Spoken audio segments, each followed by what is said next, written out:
Hello, welcome to focus.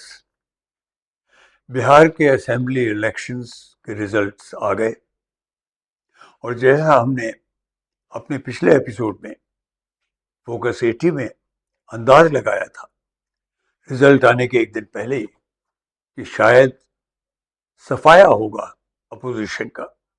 BJP काफी बड़ी तादाद से आएगी अपने साथियों के साथ, जिसमें नवीन नीतीश कुमार की पार्टी है। क्यों हमने ऐसा सोचा? जब मैं कहता हूं हमने, क्योंकि मैं अकेला नहीं था, मैं कोई बहुत बड़ा विश्लेषक नहीं हूं। बहुत सारे लोग ये मान रहे थे। मानने की वजह क्या थी? क्या जाकर के जो ग्राउंड की आहट है वो समझी थी लोगों ने? नहीं, अंदाजा लगाया था कि ऐसा होना एक ही ऑप्शन है सत्तारूढ़ पार्टी के लिए, बीजेपी के लिए। क्योंकि जो चार्जेस लगे थे वोट चोरी के, खासतौर पर ज्ञानेश कुमार को लेकर, उसके बाद अगर जीत हो जाती है अपोजिशन की तो साइकोलॉजिकली उसका असर सेंट्रल गवर्नमेंट पर भी पड़ता, यूनियन गवर्नमेंट पर, और बीजेपी और उसके साथ ही एनडीए के बहुत कमजोर हो गए होते, जो वो बर्दाश्त नहीं कर सकते, अफोर्ड नहीं कर सकते। ये उनके लिए बड़ा महंगा सौदा हो जाता। तो हमने अटकल लगाई थी कि यदि ये माना जाए हाइपोथेटिकली कि वाकई वोट चोरी सीरियसली भारत में हुई है, जो कि हाल ही में हरियाणा के इलेक्शंस के बारे में खोजबीन करने के बाद पता चला, जो राहुल गांधी ने की थी। उससे पहले कर्नाटक था। तो अगर वो वाकई हुई है वोट चोरी, डिलीशंस और एडिशंस से, तो उसके जो लोग हैं जो उसके एक्यूज हैं, और अगर रिजल्ट बीजेपी के खिलाफ जाता है तो वो जो एक्यूज हैं, आरोपी हैं, उनका क्या होगा? वो तो, उनके साथ तो मुश्किल हो जाएगी। और राहुल तो खैर कई बार कह भी चुके थे कि एक एक का हिसाब लिया जाएगा। तो उनके लिए कोई और चारा मुझे लगा ही नहीं था कि वो वही रास्ता अपनाएं जिसके लिए उनके ऊपर आक्षेप लग रहे हैं। उस अंदाज से, उस कैलकुलेशन से मैंने अपने पिछले एपिसोड में बात कही थी कि मुझे बहुत सीरियसली लगता है कि अपोजिशन, जिसमें आरजेडी मेन है, कांग्रेस थी, और भी कुछ पार्टियां थी, वो नहीं जीतने वाले। और जो सत्तारूढ़ संगठन है एनडीए का, वही, जिसमें बीजेपी बहुत प्रमुख है और नीतीश कुमार जी की पार्टी है। नीतीश कुमार जी तो सीएम थे और अब भी रहेंगे, वो ही जीतेंगे। वही हुआ, और बहुत बड़े स्केल पर हुआ। इसका अंदाजा हमने भी किसी ने नहीं लगाया था। एक विश्लेषक ने एक बात कही, ये ही मौका, यही जो हुआ है, यही मौका अपोजिशन के लिए वरदान साबित हो सकता है, और बीजेपी और एनडीए वगैरह के लिए ये एक तरह का एक बहुत बड़ा झटका साबित हो सकता है, क्योंकि उन्होंने हद पार कर दी। 95% के करीब जीत हासिल की, जो नहीं होता है, जिसका किसी को अंदाज नहीं था। मेरा डोमेस्टिक है बिहार से, वो बहुत एक्साइटेड था, बार बार यही कहता था, लालू जीत रहा है ना, लालू जीत रहा है। पर लालू जी की पार्टी आरजेडी को तो सिर्फ 25 सीटें मिली, कांग्रेस को सिर्फ 6 सीटें मिली। प्रशांत किशोर, जिनका बहुत नाम हो गया था, उनको तो एक भी सीट नहीं मिली, हालांकि वो इंडिपेंडेंट थे। क्या संकेत देती है ये चीज? क्योंकि अब, पहले कुछ दिन तो खैर एक अजीब ही सस्पेंस सा होता है, एक जैसे आप ठिठक के खड़े रह जाए। लेकिन धीरे धीरे जब होश आना शुरू होता है तो आक्रोश उठना शुरू होता है, पहले धीरे धीरे फिर जोरों से, और उसकी ही आवश्यकता है। भारत में अगर प्रजातंत्र को बचाया जाना है तो आक्रोश बढ़ना पड़ेगा और जनता को खुद खड़े होना पड़ेगा। उसकी जमीन पैदा हुई है बिहार के इस इलेक्शन से। इसमें कोई शक नहीं कि शुरू के दिनों में जो इमीडिएट प्रॉक्सिमिटी में जो घटनाएं होंगी उसमें कांग्रेस के अंदर बहुत मारपीट होगी, टूट फूट होगी। और प्रधानमंत्री साहब ने तो बल्कि हमारे मोदी साहब ने एक बहुत ही इंपॉर्टेंट लेक्चर दिया, रामनाथ गोयनका लेक्चर सीरीज, उसका 6वां भाग था, जिसमें प्रधानमंत्री साहब न्यू दिल्ली में उन्होंने एड्रेस किया, भाषण दिया। ऐसी अजीब सी बातें कही जो मुझे अजीब लगा।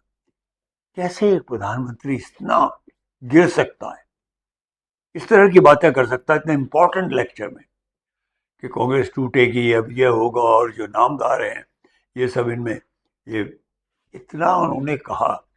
सिवाय 4 लेटर्स जो होते हैं उनका प्रयोग नहीं हुआ, पर बहुत सुना है। प्रधानमंत्री के लिए शोभा देता है या नहीं देता है ये तो विश्लेषक बताएंगे, पर एक चीज साफ जाहिर होती है कि प्रधानमंत्री नरेंद्र मोदी साहब को कहीं किसी से बहुत डर है, तभी बार बार उसके लिए ये सब कहा जा रहा है। कौन है वो जिससे डर है? वो है राहुल गांधी। अगर राहुल गांधी कुछ मैटर ही नहीं करता और इतनी करारी हार हुई अगर जो इंडिया अलायंस है जिसमें कांग्रेस को सिर्फ 6 सीटें मिली हैं, तो इस तरह की बातें क्यों एक प्रधानमंत्री के लिए? क्योंकि यही मेरा मानना है और यही आज की इस एपिसोड की थीम है कि प्रधानमंत्री जीते जरूर हैं पर बहुत डर गए हैं वो, क्योंकि जिस स्केल पर उन्होंने ये किया है तो उसके लिए ना कि सिर्फ विद्रोह हो सकता है जैसा मैंने अभी कहा, लेकिन सबसे बड़ी चीज ये है कि जिसको वो बार बार जिसको क्रिटिसाइज कर रहे हैं, सीधा सीधा नाम लिए बगैर, नामदार वगैरह कहकर, वो शख्सियत है राहुल। क्यों कर रहे हैं ऐसा? अगर उसमें कोई ताकत ही नहीं है, सीटें ही नहीं ली उन्होंने, तो फिर क्यों डरना, क्यों उसकी फिक्र करना? वो डर है। प्रधानमंत्री साहब को ये मालूम है ये एक ऐसी शख्सियत है जो कि ना कि फिर से खुद खड़ी हो सकती है बल्कि लोगों को खड़ा कर सकती है। उसने तो बार बार हार देखी है, सच्ची हार या झूठी हार, पर देखी है, पर वो टूटा नहीं है बंदा। उससे डर लगता है प्रधानमंत्री साहब को, और सही लगता है, क्योंकि इस वक्त तो कांग्रेस के अंदर वाकई एक तरह के विद्रोह के लक्षण देखने को आ रहे हैं। शशि थरूर साहब तो करते ही थे, लेकिन अभी अहमद पटेल जो बहुत इंपॉर्टेंट लीडर होते थे अब नहीं है, गुजर गए। सोनिया गांधी जी के प्रमुख असिस्टेंट थे, उनके सचिव थे, उनकी बेटी मुमताज पटेल गुजरात में पहले तो बहुत हाईकमांड की तारीफ करती थी, अब उन्होंने सबसे पहली शख्सियत जिसने एक तरह से आवाज उठाई वो मुमताज पटेल है, जिनको शायद सबसे ज्यादा इंटेग्रिटी दिखानी थी। इसी तरह से बल्कि मध्य प्रदेश के दिग्विजय सिंह साहब, उन्होंने भी वही सवाल उठाए। उन्होंने तो ठीक उठाए एक तरह से, पर ये जो उठने शुरू हुए, और हमारे शशि थरूर साहब ने तो फिर से उठाए, ये खुद उठा रहे हैं या इनसे उठवाए जा रहे हैं ये सवाल। क्योंकि प्रधानमंत्री जी के भाषण में जो सबसे चीप बात, बहुत ही हल्की बात, अक्षम्य बात जो उन्होंने कही, वो ये कही कांग्रेस टूट सकती है। आपने अपना कार्ड खेल पहले ही खुद ही आपने डिस्प्ले कर दिया, अपने कार्ड को दिखा दिया कि आप वो टूट फूट में लग जाएंगे, क्योंकि आपको बहुत डर है कांग्रेस से। और कांग्रेस की जो वो शख्सियत है जिससे आप सबसे ज्यादा डरते हैं वो है राहुल।